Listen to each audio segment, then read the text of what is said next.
Hey guys! So first things first, I have to give a disclaimer that I'm going to be talking about some sensitive material in this video. You can click below in the description to see exactly what I will be talking about, but pretty much bodily functions, surgeries, women bodily functions, things like that is what I will be talking about. So if any of that is going to bother you in any way, shape, or form, go ahead and click in this general area here to get to my last video, which makes no mention of any of that. So moving on, I recently just had surgery last week, actually, on the 13th of April, and I found out the week before that I would be having the surgery, so it was kind of an emergency basis. Before we get into that, I will explain exactly what led up to it. So in the later part of last year, I started experiencing really heavy menstrual periods, and so in January I went to the gynecologist and she prescribed birth control, a low dose birth control to regulate that. Now during my exam, when she was feeling around my stomach area, it felt kind of hard and like there was lumps, so she thought maybe I had fibroids. So she scheduled an ultrasound. It wasn't an emergency or anything like that, regular ultrasound. So I got the appointment for later in February. This is January, the appointment is now going to be in February for the ultrasound. I go to the appointment for the ultrasound, and then once they finished, I get put in a room and the gynecologist comes back in and she says that the ultrasound shows that I have two almost 8 centimeter cysts on each of my ovaries. So one ovary, the right one has one and the left one has one. The larger one is about 7.8 and the smaller one looks like it's about 7.5, which means they are fairly large. They're actually covering each of my ovaries.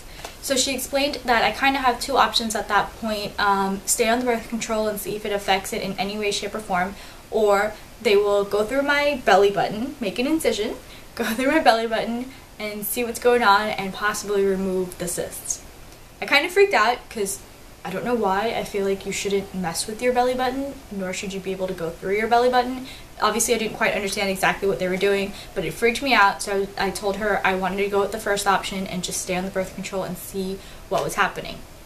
She said okay. I don't think she was too happy about that, but she said okay, it's my decision. And so she leads me out and I go to do blood work. Normal blood work, they stick you, they take your blood, couple vials, whatever. So I leave and a couple days pass by. She did say in the office, if there's any issues with your blood work, we'll call you. If we don't call you, everything is fine. So the following week, on about the Tuesday or Wednesday, I get a missed call from the office. So I remembered what she said: if there's an issue, I will get a call. So I call back and her assistant informed me that my blood showed an elevated amount of CA-125, which is the cancer protein marker, pretty much. It's a cancer protein, it's a marker. So they are immediately referring me over to a gynecological oncologist. As you may know, oncologists deal with types of cancers. If not, now you know. So I call over to that office, and it was a little bit back and forth to get an appointment, but I did eventually get the appointment for April 4th or 8th, I can't remember, but it was the first week of April that I got that for. So now from the end of February, I have to go through all of March and April thinking I may have cancer. I mean, I have elevated cancer proteins in my blood. This is what it's showing. So my appointment with the gynecological oncologist comes up, and I go in and she checks everything and she says the cysts have to come out, especially the one on the right, because at this point they are almost crushing my ovaries. At any point they can twist them and your ovaries can actually die in a matter of a couple hours if that happens. That's what they explained to me. So I said okay, I don't really have a choice at this point. They are already scheduling me for the surgery for the 13th. So I made arrangements at work and things like that. Now cut to the 13th, I had to be there at 7 a.m. So we get there, I get prepped, and at about 9 o'clock I'm changed and I'm waiting in the room to go into surgery. My sister and my boyfriend were both there, and they take me a little after 9. However, my surgery didn't actually start till about I would say 11-ish, because it was supposed to be a 45-minute procedure. It doesn't sound that long. I know surgery just sounds like a big thing. I consider it still a surgery, but it was an outpatient surgery, which means I was supposed to go home that same day. I come out of surgery. I vaguely remember talking to the doctor a little bit in the recovery room. Then I vaguely remember her coming into the regular hospital room where I was recovering. My sister is there. It takes a couple hours, and I'm finally discharged around 3 p.m. Now, again, the doctor did talk to me a couple of times, but I don't remember anything because I was under anesthesia. So they prescribed me Percocet for pain. So when I woke up Wednesday afternoon after I had came home, the first time I woke up, and I'm coming out of anesthesia at this point. I actually threw up from the anesthesia, but once I threw up, everything was out of my system, so the pain just hit me like a truck. My sister had actually filled my prescription. She came home, and the prescription was Percocet. So it's the direction said 1 pill every 4 hours for pain is needed. So I ate a little bit. I couldn't stomach anything. I think I had 2 spoons of oatmeal, and that's it. I took one of the Percocet, and I went to sleep. At about 4 or 5 a.m., I woke up again, and I took another one. Now, mind you, my entire stomach area is sore. When I'm laying down, I can't move, I can't roll over or anything like that, so I'm just laying on my back at this point. So in the morning when I finally wake up, my head is killing me, and so is my shoulders. And I'm even asking my sister, what happened in the hospital? I literally feel like I got beat up. I feel like someone took like an iron rod and just whacked me over my shoulders with it. And she said it's possibly from like laying on the surgery table and things like that. So I took another Percocet. I tried to eat. I got a little bit of cereal down, but not a lot. So mind you, I am now going on 36 hours of not eating, because you're not supposed to eat before the surgery either. 36 hours of not eating. I got a little bit of cereal down, and then about 3 hours later, my head starts to explode again from pain, and my shoulders are killing me once again. So I take another Percocet, because it's every 4 hours as needed for pain, and I'm screaming, my body's screaming in pain at this point. So towards the afternoon time, like around 3-4, I'm realizing it's almost time for the Percocet again, and that headache is kicking in. So of course I jump on Google, because Google knows everything, and one of the side effects, of course, is headaches and such. But I realized that I'm getting migraines from taking the Percocet. So do I take the Percocet and feel good for like 2 or 3 hours and then get this migraine and this shoulder pain? Or do I not take it and just feel all the pain in my stomach? At that point, I decided I was not going to take the Percocet anymore. So we're talking about barely 24 hours after the surgery, I've cut off the Percocet, because I don't want to keep taking it and be more dependent on it every 3.5 hours, close to 4 hours when you're supposed to take it. And if I don't take it, I'm getting these migraines. So now I have to battle through a migraine while I'm in pain.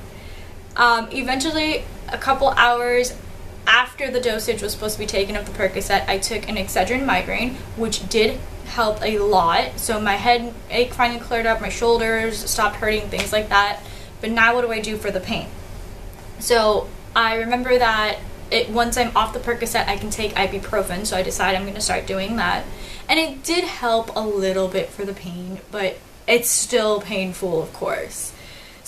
So Saturday, I took the bandage off, because they told us to take the bandage off of my stomach and belly button 2 days after the surgery. So because we got home late and everything like that on Wednesday, we decided we were going to take it off on Saturday morning. So we take it off. It's kind of gross, but I finally was able to clean up the mess. There was kind of like a jelly-like substance, and of course there's a little bit of condensation and things like that, because it's been wrapped for about 2 days now.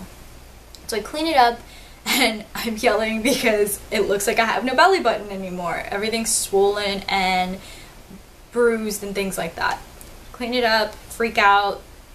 I'm okay after a couple hours. Cut to Sunday, I'm gonna wash my hair for the first time since I've had the surgery. So Sunday I do that. It wasn't too bad. I kind of freak out with cuts and water. I don't know why. And so my follow-up appointment was actually scheduled for today. So it was a week and a day after the surgery. I went in today, and the final pathology report on the cysts are that they were benign. So, and my blood work has come back, and everything on my blood work is also normal. So it looks like there was that initial spike of the cancer protein. Don't know where it's coming from, but the cysts are benign. I do still have both of my ovaries, thankfully. They did leave the tiny cyst on the left one, but again, she thinks that it will kind of just take care of itself type of thing, and we shouldn't worry about it. I have no follow-up appointment. The only thing that I have to do at this point is follow up with my primary doctor to do blood work every so often, because there was that weird fluctuation of the cancer protein in my blood work. So that's on me to do. But as of right now, there's no other reason to be alarmed. So I kind of had it hard. For the first couple of days, I was in a lot of pain. I did go back to work on Monday, but I only went to work for about an hour or two. I think it was like 2 hours, close to 2 hours. And then Tuesday, I did about 4 hours. Yesterday, I did a full day, which was Wednesday. Today, I had my doctor's appointment, so I did almost a half a day, a little more than half a day. So it was a little bit difficult. There was a lot of pain.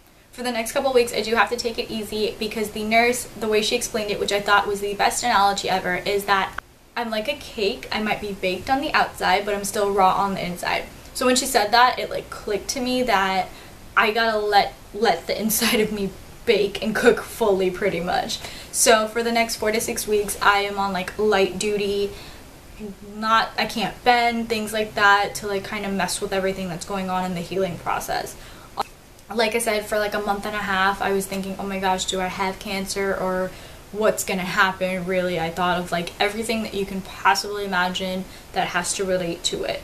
So I just wanted to like share my story with you guys, and possibly just encourage you guys to take care of yourselves, because I went in for something that was kind of simple and then found all of this other crazy stuff that was going on with my body that I didn't know. I don't think I said it before, but I didn't have any symptoms of having such a large cyst. I had no pain. You couldn't feel anything. Nothing major besides the heavy menstrual periods. So I want to encourage you guys to take care of yourselves and just make sure that you guys make healthy decisions. I hope you guys stuck with me throughout that story, because it was a little bit lengthy. I don't do long videos like this, so I hope you guys stuck through it. If not, I probably wouldn't have either, so I don't blame you. I also wanted to do it so I can give you an explanation of why I haven't been around for like 3 weeks. But otherwise, I'm back, so you can expect this more often. Anyways, as usual, I will talk to you guys soon.